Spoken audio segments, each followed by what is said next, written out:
बिस्मिल्लाहिर्रहमानिर्रहीम। अस्सलाम वालेकुम स्टूडेंट्स। लास्ट क्लास में हमने क्वेश्चन नंबर 5 डिस्कस किया था। होपफुली आपको अच्छी समझ आ गई होगी।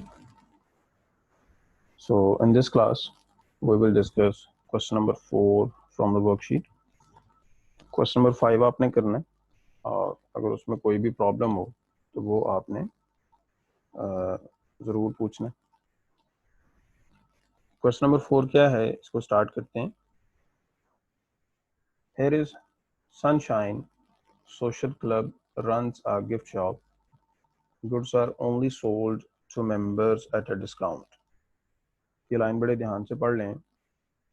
Goods are sold only to members at a discount, कि ये जो क्लब के मेंबर्स हैं सिर्फ उनको शॉप से चीज़ें सेल करते हैं और वो भी डिस्काउंट पे। Selected balances relating to the gift shop at 31st December are as follows. So 2014 and 2015, 14 की जो वैल्यूज होंगी these will be opening balances और जो 15 की बैलेंसेस हैं these are closing balances.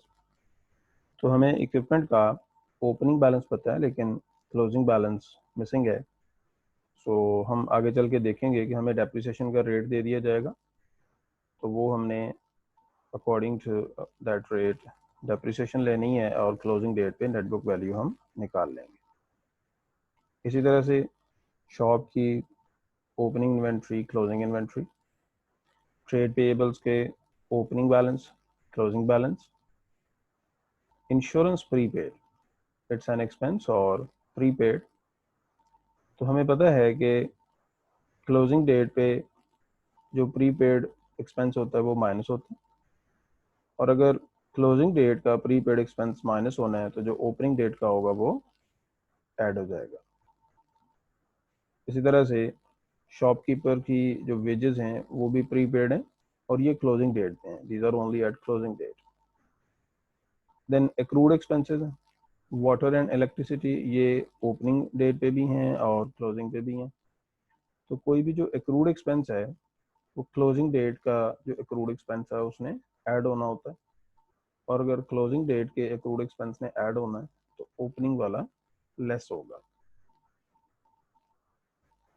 Then shopkeeper wages, अब ये भी एक्रूड एक्सपेंस है और ये क्लोजिंग पे नहीं है, that is only at opening date, तो इसने एक्सपेंस में से माइनस होने हैं जब हम ट्रेडिंग अकाउंट बना रहे होंगे।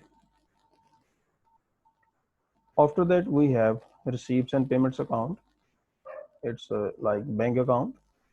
डेबिट साइड पे सारी की सारी रिसीप्ट्स हैं और क्रेडिट साइड पे सारी की सारी पेमेंट्स हैं। तो डेबिट साइड पे we have subscription income, subscription receipt, life membership subscriptions, annual ball tickets, shop takings. तो यहाँ पे आप देख रहे हैं कि कुछ नई चीज़ें हैं, जैसे एनुअल बॉल टिकट्स। ये कोई टूर्नामेंट करवाते हैं तो उसकी टिकट सेल करके जितना कलेक्शन आया that is 68,000। Shop takings, takings means sales, तो ये शॉप की जो टोटल सेल्स हैं for the year 124,200। Then we have paid to the suppliers, shop suppliers को जितनी पेमेंट हो चुकी है that is 74,500। Purchase of equipment during the year, जितना इक्विपमेंट परचेज हुआ, थोड़ी देर पहले हमने इक्विपमेंट की वैल्यू देखी, ओपनिंग 55,000। तो ड्यूरिंग द ईयर जो नया परचेज हुआ इक्विपमेंट जाहिर है वो ऐड हो जाएगा और उसके ऊपर हम रेट अप्लाई कर लेंगे डेप्रिसिएशन का। शॉपकीपर वेजेस, कीप नोटेड कि ये हम पेमेंट साइड पे बात कर रहे हैं, तो ये सारी की सारी पेमेंट्स हैं शॉपकीपर को जो वेजेस पे हुई। देन इंश्योरेंस की paid amount, water and electricity paid, club admin की जो पेमेंट्स हैं, hire of ballroom and band for annual ball and food for annual ball. Annual ball मैंने थोड़ी देर पहले बताया कि ये एक किस्म का टूर्नामेंट है जो क्लब ने करवाया है, तो ये उस टूर्नामेंट की इनकम है टिकट सेल करके, और ये उस टूर्नामेंट के एक्सपेंसेस हैं 48,000 और 36,000। एडिशनल इन्फॉर्मेशन में आए तो हमें बताया जाता है कि जो दो तरह के एक्सपेंसेस हैं, water and electricity and insurance, इसकी डिवीजन है। डिवीजन कैसे कि वाटर एंड इलेक्ट्रिसिटी का 40% पोर्शन आएगा शॉप एक्सपेंस में, और बाकी का जो 60% है वो आगे चला जाएगा इनकम एंड एक्सपेंडिचर अकाउंट जब हम बनाएंगे क्लब का। इसी तरह से जो इंश्योरेंस एक्सपेंस है उसका 25% आना है शॉप के एक्सपेंसेस में आफ्टर द ग्रॉस प्रॉफिट, और बाकी का जो 75% है वो चला जाएगा इनकम एंड एक्सपेंडिचर अकाउंट जो हम क्लब का बनाएंगे। नंबर 2 में हमें बताया गया कि इक्विपमेंट का जो डेप्रिसिएशन रेट है that is 20% using the reducing balance method. Equipment is depreciated in the year of purchase but not in the year of sale। तो ये थोड़ी देर पहले मैं बता रहा था कि ये जो 55,000 का इक्विपमेंट है उसमें हम 4,000 ऐड कर लेंगे जो फर्दर परचेज हुआ, तो ये हो गया 59,000। तो 59,000 का अगर मैं 20% ले लूँ, so this will be depreciation for the year, जो कि शॉप का जो ट्रेडिंग अकाउंट है उसका एक्सपेंस होगा। इस डेप्रिसिएशन एक्सपेंस ने आगे इनकम एंड एक्सपेंडिचर अकाउंट में नहीं जाना। तो ये थी क्वेश्चन की अंडरस्टैंडिंग। रिक्वायरमेंट्स को देखते हैं। रिक्वायरमेंट्स में हमें कहते हैं कि जी state 3 differences between a donation and a member subscription received by a not for profit organization। तो हमने कम से कम 3 डिफरेंसेस बताने हैं। अब डोनेशन को अगर लें तो जो डोनेशन है, याद रखें कि ये ज़रूरी नहीं है कि किसी मेंबर से ही आए जो रेगुलर मेंबर है। डोनेशन कोई भी दे सकते हैं, और जो डोनेशन है ये कोई रेगुलर इनकम नहीं होती, कभी ज़्यादा कभी कम। और डोनेशन जो है वो नॉर्मली किसी स्पेसिफिक पर्पस के लिए मिलता है। ये डेली एक्सपेंसेस को मीट करने में ये पैसा खर्च नहीं होता। इसी तरह से सब्सक्रिप्शन को अगर मैं एक्सप्लेन करना चाहूँ तो वो क्या है कि ये मेंबर से जो इनकम आती है वो सब्सक्रिप्शन होती है, और दूसरा सब्सक्रिप्शन जो है ये एक रेगुलर इनकम है मंथली और ईयरली बेसिस, और सब्सक्रिप्शन को हम डेली एक्सपेंसेस में भी खर्च कर सकते हैं। So in this way we can differentiate between donation and subscription. उसके बाद है जी क्लब्स, शॉप, ट्रेडिंग अकाउंट। मैंने पहले भी बताया था बेसिक लेक्चर में कि जब हम कहते हैं trading account, it doesn't mean just calculate gross profit, it means calculate the final profit from shop। तो हम वैसे ही करेंगे, sales less cost of sales, और ग्रॉस प्रॉफिट के बाद जो शॉप से रेलेवेंट कोई भी एक्सपेंस होगा वो भी हमने यहाँ पे लेस करवाना है, और फाइनल प्रॉफिट तक पहुँचना है। That profit will be an income in the income and expenditure account. Then यहाँ पे एक पॉइंट रेज किया गया कि after reviewing the trading account of the gift shop the chairman is not satisfied with the performance. तो gift shop का जब हम ट्रेडिंग अकाउंट बनाएंगे तो हम देखेंगे कि उस पर लॉस आना है, प्रॉफिट नहीं होगा बल्कि लॉस होगा। तो जब लॉस आ रहा है तो जो क्लब की मैनेजमेंट है वो थोड़ी कंसर्न है कि हाँ जी लॉस आ रहा है तो इसको हम कैसे मैनेज करें। अब यही हमसे एक डिसीजन मेकिंग का पॉइंट पूछा गया कि discuss 2 ways to improve the performance of the gift shop, कि हम कैसे गिफ्ट शॉप को बेहतर कर सकते हैं। तो इस पॉइंट को समझने के लिए जो बिल्कुल स्टार्ट पे मैंने आपको एक पॉइंट नोट करवाया था, ज़रा इस पे आ जाएं। ये देखें, जब जब मैंने आपको कहा था कि goods are sold only to members at a discount, ये पॉइंट हम पकड़ेंगे कि जो क्लब की एक शॉप है वहाँ पे जो भी सामान वो सेल करते हैं, ज़ाहिर है वो स्पोर्ट्स गुड्स होंगी, तो वो जो सेल करते हैं वो सिर्फ और सिर्फ मेंबर्स को सेल करते हैं, और दूसरी बात डिस्काउंट पे सेल करते हैं। तो हम इसी बात को पकड़ेंगे कि भाई अगर हम उसको इम्प्रूव करना चाहते हैं तो क्या करें। एक तो अपने एक्सपेंसेस कंट्रोल करें, हमने उसकी परफॉर्मेंस इम्प्रूव करनी है, अपने एक्सपेंसेस को कंट्रोल करें। और मज़ीद हम कह सकते हैं कि जी जो नॉन मेंबर्स हैं, मतलब जो मेंबर्स नहीं हैं, उनको भी हम सामान सेल करें। ज़रूरी नहीं है कि मेंबर्स को ही सेल करना है। अगर हम प्रॉफिट कमाना चाहते हैं तो फिर तो सेल को बढ़ाना पड़ेगा और नॉन मेंबर्स को भी सेल करना पड़ेगा। इसी तरह से जो हम डिस्काउंट पे पहले सेल कर रहे हैं वो ठीक है, मेंबर्स को बेशक हम डिस्काउंट पे सेल कर लें, लेकिन जो नॉन मेंबर्स हैं उनको हम डिस्काउंट पे सेल ना करें बल्कि फुल प्राइस उनसे चार्ज करें, ताकि गिफ्ट शॉप की जो परफॉर्मेंस है वो बेहतर हो सके। तो इस तरह से हम डिफरेंट डिफरेंट पॉइंट्स सोच सकते हैं जिससे हम अपने गिफ्ट शॉप की परफॉर्मेंस इंप्रूव कर सकते हैं। आगे चलते हैं जी। The chairman of the club undertook to cover 50% of the deficit arising from the 2015 annual ball। Annual ball जो एक टूर्नामेंट है, कोई भी इवेंट है जो वो हर साल करवाते हैं, अब उसके ऊपर भी अकॉर्डिंग टू इंफॉर्मेशन हेयर उसके ऊपर डेफिसिट हुआ है। और ये जो डेफिसिट हुआ है उसको भी हमने एड्रेस करना है। और चेयरमैन ने क्या किया है कि उसने जितना भी डेफिसिट हुआ है 50% उसने पूरा करने का कहा है कि 50% हम पूरा करेंगे। और demand for payment was issued to the chairman, यानी कि चेयरमैन के पास जो कुछ फंड्स हैं पड़े हुए, उन फंड्स में से वो उसको कवर करेंगे। तो यहाँ भी हमने वो अमाउंट बतानी है कि कितनी अमाउंट चेयरमैन साहब कंट्रीब्यूट करेंगे। तो ये बड़ा सिंपल सा पॉइंट है कि पहले अगर हम टूर्नामेंट का लॉस निकाल लें, टोटल इनकम, उसमें से जो टूर्नामेंट के एक्सपेंसेस हैं, ऐसा नहीं कि क्लब के सारे एक्सपेंसेस, सिर्फ उस टूर्नामेंट की इनकम को लिया जाएगा और उसमें से टूर्नामेंट के जो एक्सपेंसेस हैं वो माइनस कर दिए जाएंगे, तो हमें लॉस पता चल जाएगा। और उस लॉस का 50% जो है वो चेयरमैन साहब ने कवर करना है, सो हम उस अमाउंट पे पहुंच सकते हैं। तो ये हमने क्वेश्चन डिस्कस किया। अब इसकी मार्किंग स्कीम आपके साथ शेयर की जाएगी, बल्कि डिस्कस की जाएगी, ताकि आप इसको आसानी से कर सकें। सो हियर इज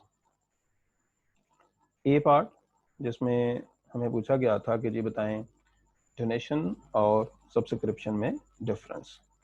तो ये मैंने पॉइंट्स आपको बताए थे, यहाँ पे काफ़ी सारे पॉइंट्स दिए हुए हैं, ये आप गो थ्रू कर सकते हैं, पढ़ सकते हैं। आगे आ जाएं तो हमने क्या करना है, ट्रेडिंग अकाउंट बनाना है। जैसा कि मैंने कहा था कि ये पूरी इनकम स्टेटमेंट बनेगी, not only up to the gross profit. तो हमने सबसे पहले शॉप टेकिंग्स को पकड़ा, ये बेसिकली सेल्स हैं, और शॉप किया ओपनिंग स्टॉक, और ये एंड पे क्लोजिंग स्टॉक। दरम्यान में हमने परचेजेस लिखनी है। अब परचेजेस नॉर्मली नहीं दी होती हैं क्वेश्चन में, तो परचेजेस फाइंड आउट करने के लिए हम क्वेश्चन पे चलते हैं। अगर आप यहाँ पे देखें तो यहाँ पे हमें शॉप ट्रेड पेएबल्स दिए हुए हैं, ओपनिंग पेएबल्स, क्लोजिंग पेएबल्स। तो अगर मैं यहाँ पे पेएबल अकाउंट बनाऊं तो opening trade payable on the credit side और closing trade payable on the debit side, closing date पे। और यहाँ पे एक पेमेंट नजर आ रही है 74,500 की, this is a payment to the shop suppliers means creditors. तो ओपनिंग पेएबल क्रेडिट पे, क्लोजिंग पेएबल डेबिट पे, और जो पेमेंट्स हैं ये भी डेबिट साइड पे आ जाएंगी, payable debit and bank credit. तो जो डिफरेंस होगा दोनों साइड्स का, that will be shop purchases. तो वो परचेजेस हम छोटा सा एक क्रेडिटर अकाउंट बना के निकालेंगे और वो हम यहाँ पे पुट करेंगे। सो इस तरह से कॉस्ट ऑफ सेल्स आ गई, then gross profit, here is shopkeeper wages. अब वेजेस की आपको डिटेल बताई गई थी कि वेजेस का क्या होना है। ये देखें, वेजेस जो यहाँ पे पेड हैं 30,400, उसमें हम क्या करेंगे, ये जो प्रीपेड हैं, प्रीपेड ने जी माइनस हो जाना है।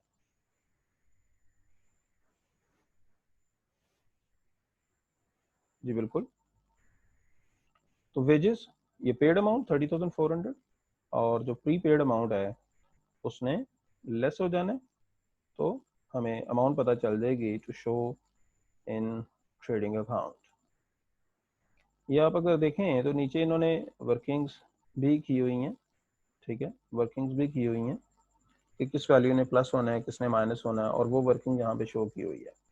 Then depreciation of the shop equipment, ये मैंने बताया था कि ये देखें वर्किंग नंबर 3 में वही बात इन्होंने लिखी हुई है जो आपको बताई गई कि 55,000 में 4,000 ऐड हो जाएगा और 20% लेके हम करंट ईयर की डेप्रिसिएशन निकाल लेंगे। देन इंश्योरेंस है, तो इंश्योरेंस का जो भी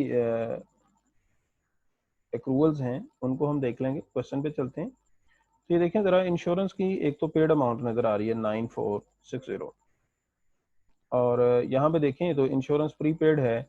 अब जो क्लोजिंग डेट का प्रीपेड है वो तो माइनस होगा और ओपनिंग डेट का प्रीपेड ऐड हो जाएगा।